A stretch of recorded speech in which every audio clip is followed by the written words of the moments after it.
हर किसी से कहा कि वह उन्हें सीधे स्वीकृति पत्र भेज देगा जब वे इसे बना लेंगे, लेकिन उससे पहले उन्हें अपनी भूमिकाओं से संबंधित दुनियाओं को पास करने की कोशिश करनी चाहिए ताकि स्कूल शुरू होने से पहले उन्हें और अधिक सम्मान प्राप्त हो सके।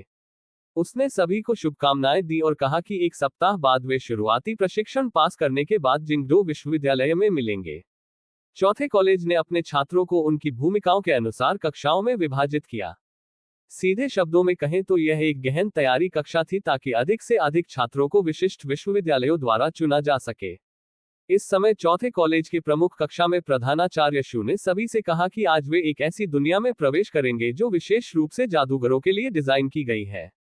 उन्होंने समझाया कि ये दुनिया आमतौर पर उनकी मानसिक क्षमता की परीक्षा होती है। यह एक तर्क या पहेली आधारित दुनिया होनी चाहिए, इसलिए यदि वे एक साथ काम करेंगे तो उनकी सोच के योग उसके भागों से अधिक होगी। फिर प्रधानाचार्य शू ने सभी को पास करने के मानदंड बताए। कुछ समय बाद यंग शी और लियोन जादूगरों की दुनिया में टेलीपोर्ट हो गए। लियोन ने यंग शी से पूछा कि क्या उसे वास्तव में यकीन है कि वे ऐसा कर सकते हैं। यंग शी ने लियोन से पूछा कि क्या गलत हो सकता है। दुनिया में सभी सिद्धांत अभ्यास की तुलना में कुछ भी नहीं है और जितने अधिक लोग विशेषज्ञ दुनिया में प्रवेश करते हैं वह उतनी ही खतरनाक होती है। सभी को अपने कंधों पर लेने के बजाय क्यों न लियोन सिर्फ उसे अपने कंधों पर उठा ले। इसके अलावा लियोन हमेशा उनके पास होने के बाद उन्हें अपने कंधों पर उठा सकता है। वह एक विशेष दुनिया को कई बार कर सकता है, बस उसे पुरस्कार नहीं मिलेंगे। अचानक यंग शी ने देखा कि गेट के सामने एक एल्फ लड़की खड़ी थी। वह वही लड़की थी जिसे लियोन ने पहली बार दुनिया में प्रवेश करते समय देखा था। यंग शी ने उसकी ऊर्जा की तारीफ की और उसे बताया कि वे विशेषज्ञ जादूगरों की दुनिया में जा रहे हैं। गेट के सामने खड़ी लड़की ने उनका स्वागत किया और सिस्टम ने 2 खिलाड़ियों के लिए एक दुनिया प्राप्त करना शुरू कर दिया। कुछ क्षण बाद एक सिस्टम अधिसूचना आई जिसमें लिखा था, प्राप्ति सफल रही। इन 2 खिलाड़ियों के लिए निकाली गई विशेष दुनिया है 10,000 जहरों की गुफा। ये देखकर लियोन ने यंग शी से कहा चले, लेकिन यंग शी ने लियोन को रोक दिया और उससे पूछा कि वह क्या कर रहा है, क्या वह मिशन निर्देशों को नहीं सुनेगा। लियोन, जो इस पर बेहद भ्रमित था, यंग शी से पूछता है कि कौन से निर्देश, क्या ऐसी कोई चीज है। यंग शी भी लियोन के सवाल से भ्रमित था।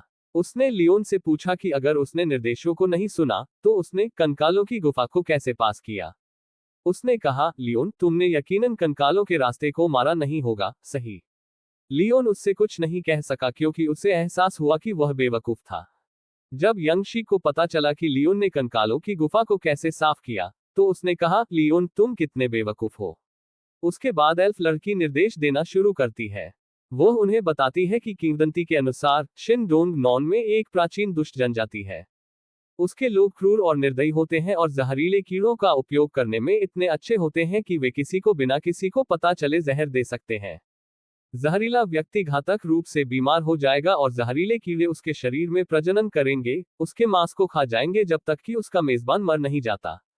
वह उन्हें सूचित करती है कि मिशन उद्देश्य सबसे पहले दुष्ट जनजाति को खोजना है और दूसरा सभी जहरीले कीड़ों को नष्ट करना है। मिशन पुरस्कार इस पर निर्भर करेंगे कि खिलाड़ी मिशन को किस तरह से पूरा करते हैं। ये सुनने के बाद दोनों विश्व पोर्टल में प्रवेश करते हैं। एल्फ लड़की यह भी याद दिलाती है कि 10,000 जहरों की गुफा शुरू करने के लिए 5 खिलाड़ियों की आवश्यकता होती है। सिस्टम स्वचालित रूप से उनके साथ 3 अन्य खिलाड़ियों का मिलान करेगा, आवश्यक तैयारियां करने को कहा। उसके बाद लियोन और यंग शी का मिलान 3 अन्य यादृच्छिक खिलाड़ी। दोस्तों, अगर आप चाहते हैं कि आगे की वीडियोस भी ऐसे ही आती रहे तो प्लीज चैनल को सब्सक्राइब और वीडियो को लाइक कर दो और अपने सभी एनिमे लवर दोस्तों को शेयर भी कर दो ताकि आपका भाई भी मोटिवेट हो सके। के साथ हुआ ताकि वे इस मिशन को पूरा कर सकें। उन यादृच्छिक खिलाड़ियों में से एक, जो लियोन के साथ मिलान हुआ था, उसने लियोन से कहा कि वह उन्हें पीछे न खींचे, लेकिन नीले बालों वाली लड़की ने उससे कहा कि वह थोड़ा विनम्र हो, ये किस्मत है कि वे सभी एक साथ मिलान हुए हैं।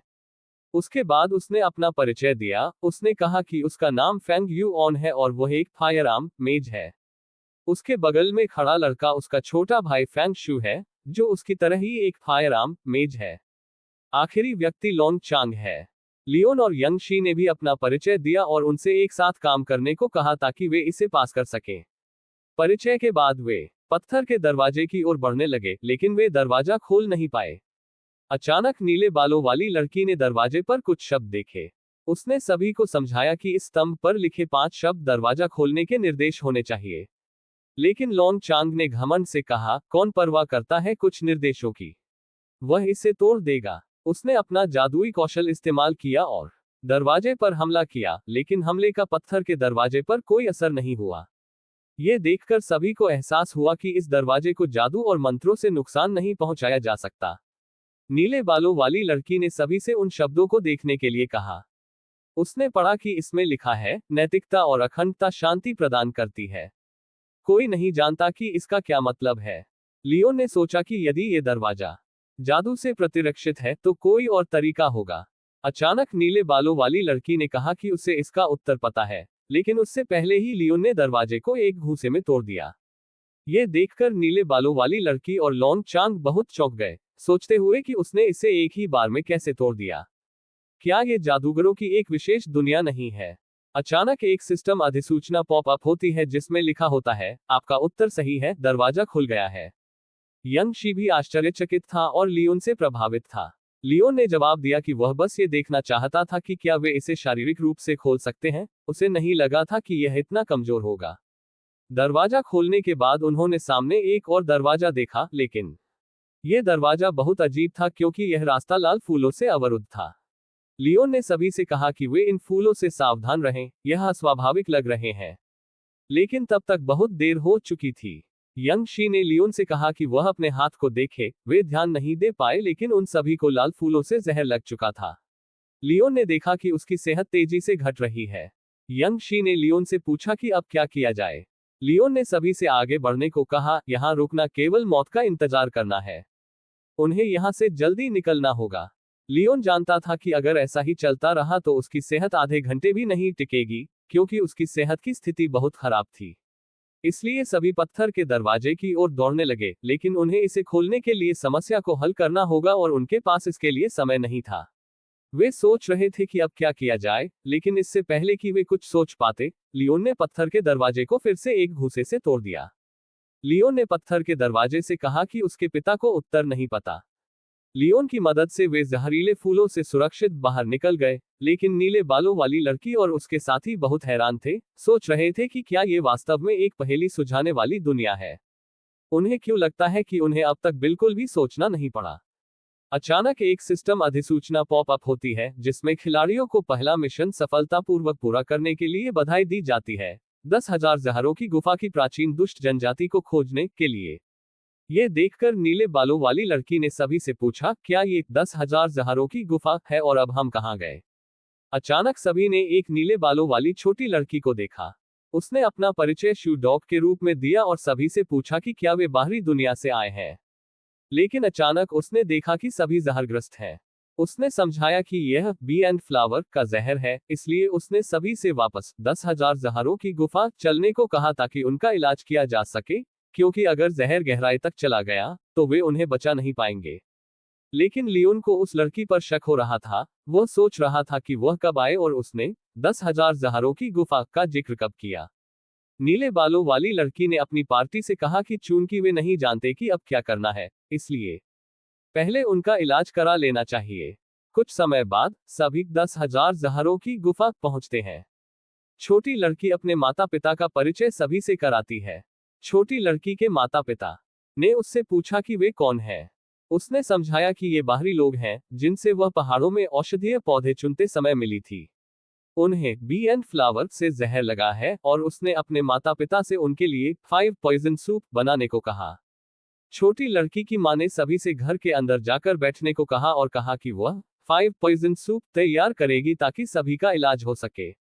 कुछ समय बाद उन्होंने 5 पॉइजन सूप तैयार किया, लेकिन सूप देखकर कोई भी इसे पीना नहीं चाहता था। लॉन्ग चांग ने यंगशी से कहा कि चूंकि उसका शरीर अधिक मजबूत है, शायद उसे पहले इसे पीना चाहिए। यंगशी ने जवाब दिया कि वह ऐसा नहीं कर सकता क्योंकि यह सब फैट है और उसने लॉन्ग चांग को पहले पीने के लिए कहा। लेकिन लियोन के पास ज्यादा समय नहीं बचा था, इसलिए उसने इसे जल्दी से पीने और इससे छुटकारा पाने का फैसला किया, क्योंकि उसके पास केवल आधी सेहत बची थी। 5 पॉइजन सूप एक ही बार में पीने के बाद लियोन ने दूसरों से कहा कि यह सूप न तो ज्यादा नमकीन है और न ही फीका, इसका स्वाद बहुत अच्छा है। 5 पॉइजन सूप वास्तव में बहुत प्रभावी था, उसका जहर की स्थिति समाप्त हो गई। वह सभी से कहता है कि वे भी इसे पी लें और अपने आप को ठीक करें, क्योंकि उन्हें नहीं पता कि आगे कौन से खंजरों का सामना करना पड़ेगा।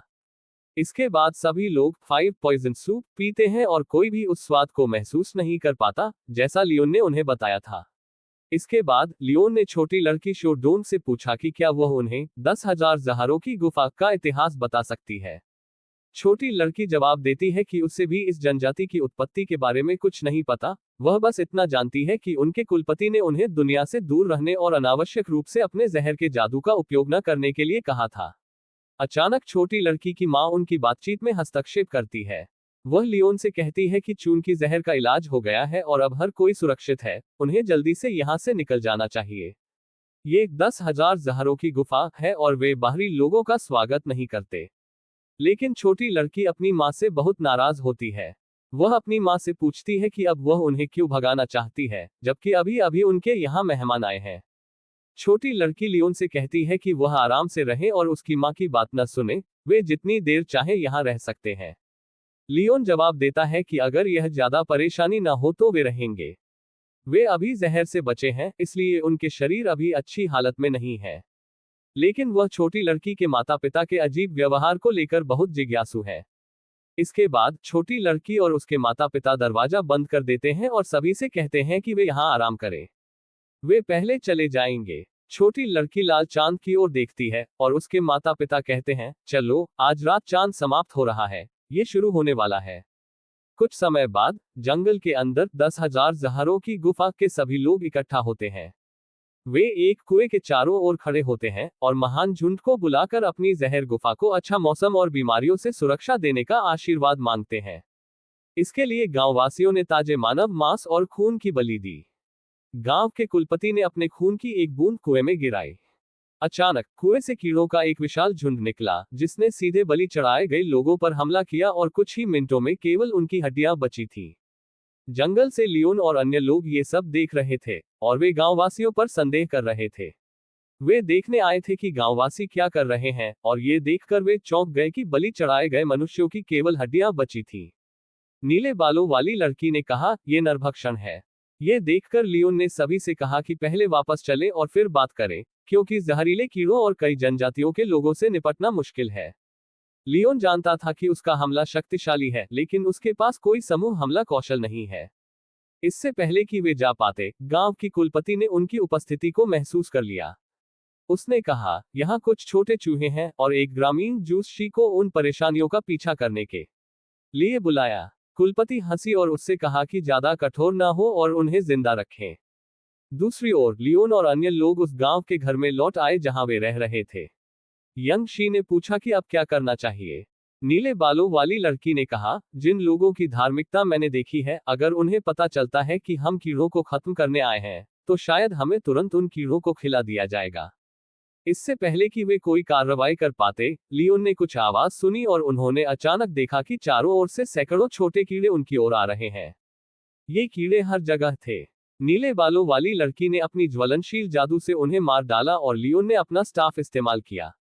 एक सिस्टम अधिसूचना ने लियोन को बताया कि चूंकि उसके विरोधी बहुत कमजोर हैं, अब उन पर हाथ से हमले करने से उसे आंकड़े अंक प्राप्त नहीं होंगे। लियोन को यह भी पता था कि अगर कीड़े मारने से उसे आंकड़े अंक मिलते, तो वह बहुत पहले ही एक खुली पानी की बोतल लेकर चींटियां ढूंढ रहा होता। यंग शी ने सैंड बाइंडिंग और ग्राउंड एक्सप्लोजन मैजिक का इस्तेमाल कर सभी कीड़ों को मार डाला, लेकिन इस प्रक्रिया में घर भी नष्ट हो गया। लियोन ने यंग शी की तारीफ की और कहा, कौन जानता था कि तुम अपने दो कौशलों को मिला सकते हो। यंग शी ने शर्मिंदगी में कहा, इसका जिक्र मत करो, क्योंकि इन दो कौशलों का लगातार उपयोग करने से मेरी सारी मैना खत्म हो गई। जब वे बात कर रहे थे, तभी जूस शी पीछे से आया और उनकी हिम्मत की तारीफ करते हुए कहा कि वह मूल रूप से उन्हें सबक सिखाना चाहता था, लेकिन उन्होंने 10,000 जहरों की गुफा के कीड़ों के झुंड को मारने के लिए दानव जादू का इस्तेमाल किया। अब वे सभी कीट लावा के आहार बन जाएंगे और कीड़े उन्हें जिंदा खाकर मार डालेंगे। वह अभी भी बात कर रहा था कि यंग शी ने ग्राउंड एक्सप्लोजन मैजिक का इस्तेमाल किया और जूस शी पर हमला किया। इस हमले से जूस शी ने 11 स्वास्थ्य खो दिए, लेकिन उसे कोई चोट नहीं आई, बल्कि वह गुस्से में आ गया और पूछा, कैसे तुम जैसे कमजोर लोग मुझे इन छोटे छोटे चालों से चोट पहुंचाने की हिम्मत कर सकते हो। जूस शी एक सामान्य स्तर 10 एनपीसी था, जिसके पास 300 स्वास्थ्य, 40 ताकत और 20 रक्षा थी। उसकी प्रतिभाएं कीट काटना और जहरीले कीड़ों को नियंत्रित करना थी। वे उसका स्टेटस देखने वाले थे क्योंकि अन्य दुनिया में जंगली राक्षस बॉस के विपरीत एनपीसी के व्यक्तिगत आंकड़े तब तक छिपे रहते हैं जब तक उन्हें नुकसान नहीं पहुंचता। जूस शी का आंकड़े देखकर वे सभी चौंक गए। वे यह नहीं समझ पाए कि वे इस तरह कैसे जीत सकते हैं। उसके आंकड़े मूल रूप से एक बॉस के समान थे। नीले बालों वाली लड़की ने कहा, 10,000 जहरों की गुफा का यह मिशन कुछ नौसिखियों के लिए नहीं है। लियोन ने सोचा, क्या ये विशेष दुनिया किसी तरह से दूसरों से अलग हो सकती है। वह जूस शी पर हमला करने के लिए कूद पड़ा। लियोन को अपनी ओर आता देखकर जूस शी ने अहंकार से कहा, मेरे हाथ तुम्हारी जांघ से मोटे हैं। मैं तुम जैसे 10 कमजोरों को इनसे हरा सकता हूं। लेकिन वह लियोन की ताकत नहीं जानता था। लियोन ने उसे मुक्का मारा और वह उड़कर दूर जा गिरा, जिससे उसका 121 स्वास्थ्य घट गया। जूस शी गुस्से में उठ गया और चिल्लाया, यह असंभव है। एक साधारण मनुष्य मुझे कैसे चोट पहुंचा सकता है। उसने अपनी कीट काटने की प्रतिभा का उपयोग किया और जैसे ही उसने किया, उसका शरीर कीट काटने की स्थिति में प्रवेश कर गया। उसका स्वास्थ्य 500 हो गया, ताकत 60 और रक्षा 70 हो गई।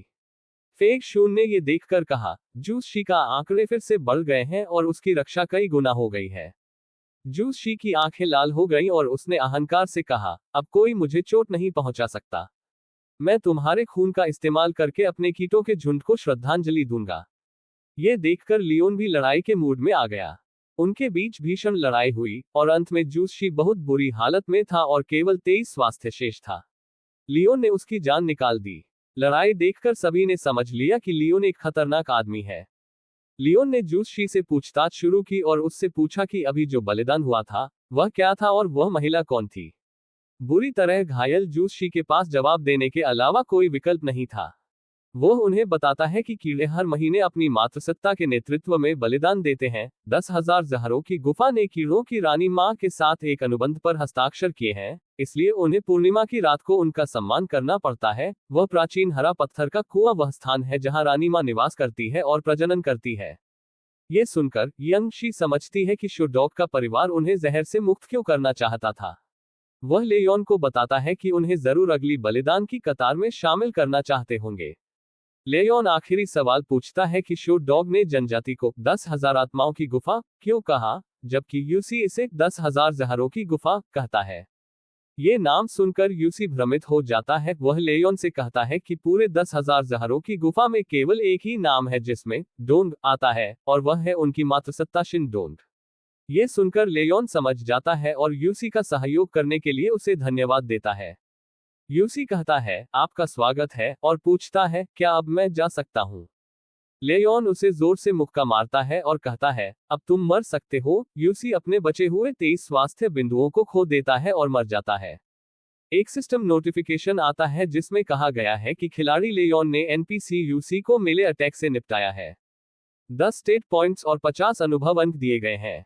एक और नोटिफिकेशन आता है जिसमें लेयोन को सफलतापूर्वक लेवल अप करने और अन्य दुनिया में पहले एनपीसी को मेले अटैक से मारने पर बधाई दी जाती है। उसे इस उपलब्धि के लिए S rank item sages protection दिया गया है। सेजेस प्रोटेक्शन एक एस रैंक का एक बार उपयोग होने वाला आइटम है जो एक घातक वार को नकारता है। एस रैंक आइटम मिलने के बाद लेयोन बहुत खुश होता है, क्योंकि उसे उम्मीद नहीं थी कि यह एनपीसी इतना ओपी आइटम गिरा देगा, क्योंकि यह अन्य दुनिया का सबसे उच्च रैंक का आइटम है। फंग शुई पूछता है कि अब उन्हें क्या करना चाहिए, क्योंकि गांव वालों को जल्दी ही पता चल जाएगा कि उन्होंने उसे मार दिया है। लॉन्ग चोंग जोड़ता है कि वे केवल लेयोन पर भरोसा नहीं कर सकते क्योंकि वे सभी डर गए थे, क्योंकि एक ग्रामीण ही घातक था और मातृसत्ता जहरीले कीड़ों को नियंत्रित कर सकती है, तो वे उसे कैसे हरा सकते हैं। लेयोन उन्हें बताता है कि मिशन के लिए उन्हें बस सभी कीड़ों को समाप्त करना है, इसलिए उन्हें 10,000 जहरों की गुफा के जनजाति के लोगों का सामना करने की जरूरत नहीं है। चूंकि कीड़ों का घोंसला हरे पत्थर के कुएं में है, इसलिए उन्हें इसे उड़ाना चाहिए। वो उन्हें बताता है कि इससे पहले कि शिन डोंग को पता चले, उन्हें कार्यवाही करनी चाहिए। वे सभी जंगल की ओर चल पड़ते हैं क्योंकि यह उनका सबसे अच्छा मौका है। कुछ दूरी पर चलने के बाद वे कुएं पर पहुंचते हैं और देखते हैं कि वहां कोई नहीं है। वे कुएं के पास पहुंचते हैं, लेकिन जब वे वहां पहुंचते हैं तो वे देखते हैं कि शो डॉग के माता पिता के शव उस कुएं के पास पड़े हैं। ये देखकर लेयोन और बाकी सभी लोग स्तब्ध हो जाते हैं कि ग्रामीणों ने अपने ही जनजाति के लोगों को मार डाला। ये देखकर लेयोन समझ जाता है कि वे अजीब तरीके से क्यों व्यवहार कर रहे थे। अब वह महसूस करता है कि सभी जनजाति के लोग बुरे नहीं हैं। लेयोन दूसरों से कहता है कि उन्हें वहीं छोड़ दें और पहले इस कुएं को नष्ट करें। जब तक वे कर सकते हैं, यंगशी, फेंग युआन और फंग शुई अग्नि, वायु और भूमि विस्फोट जादू का उपयोग करके उस कुएं पर हमला करते हैं। एक बड़ा विस्फोट होता है और कुआं लगभग नष्ट हो जाता है। जमीन भी नष्ट हो जाती है। एक बड़ा काला गड्ढा दिखाई देता है। ये देखकर यंगशी पूछती है, इस शक्तिशाली हमले के बाद सभी कीड़े मर चुके होंगे, तो सिस्टम ने मिशन पूरा होने की सूचना क्यों नहीं दी? अचानक 10,000 जहरों की गुफा की मातृसत्ता पीछे से हंसते हुए आती है और कहती है, तुम छोटे चूहे बहुत शरारती हो गए हो। उसके साथ 10,000 जहरों की गुफा की रीढ़ क्वांग मैग भी थी। वह यह उम्मीद नहीं कर रही थी कि यूसी इस तरह मर जाएगा। उसे देखकर लेयोन पूछता है, क्या मैं तुम्हें 10,000 जहरों की गुफा की मातृसत्ता कहूं या शिनडोंग? ये सुनकर मातृसत्ता कहती है, क्या समस्या है बड़े भाई? क्या तुम्हें मेरा वर्तमान रूप पसंद नहीं है? क्या मुझे फिर से शिनडोंग बन जाना चाहिए? पलक झपकते ही मातृसत्ता उस छोटी लड़की में बदल जाती है जिससे लेयोन पहले मिला था। वह मासूमियत से व्यवहार करती है और पूछती है, तुम्हें कौन सा रूप पसंद है बड़े भाई? दुखी भाव से वह कहती है, मैं तुम्हें बख्शना चाहती थी बड़े भाई, और तुम्हारे साथ अपनी रक्तरेखा जारी रखना चाहती थी, लेकिन तुमने इतने सारे कीड़ों को मार डाला है। अगर मैंने तुम्हारा बलिदान नहीं किया तो रानी माँ बहुत नाराज होंगी। लेयोन उससे पूछता है, तुम अपने ही जनजाति के लोगों को क्यों मारोगी? क्या वे तुम्हारे माता पिता नहीं हैं? मातृसत्ता हंसती है और कहती है, तो क्या हुआ? वे सिर्फ दो बेकार, आज्ञा न मानने वाले टुकड़े हैं।